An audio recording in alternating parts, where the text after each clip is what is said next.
राहुल जी, आपने कुछ बोला ईडी के बारे में। सर आपने ईडी के बारे में बोला कि प्रधानमंत्री को जो कुछ करना है कर ले।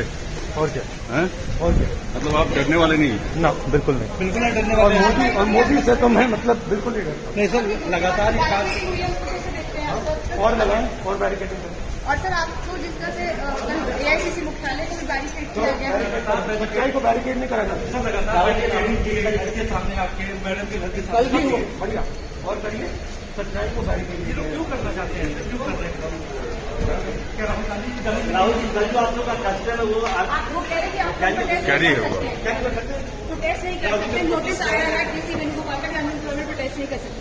पुलिस ने मना किया, पुलिस ने मना किया है, परमिशन नहीं दे रही पुलिस। आप लोग का प्रोटेस्ट जारी रहेगा? बिल्कुल रहेगा। तो ये थे राहुल गांधी, जिन्होंने साफ तौर पर न्यूज 24 से बातचीत के बाद ये कहा कि कुछ भी करना हो प्रधानमंत्री को, सरकार को कर ले, बैरिकेडिंग से कुछ नहीं हो सकता है। रमन कुमार, दिल्ली न्यूज 24।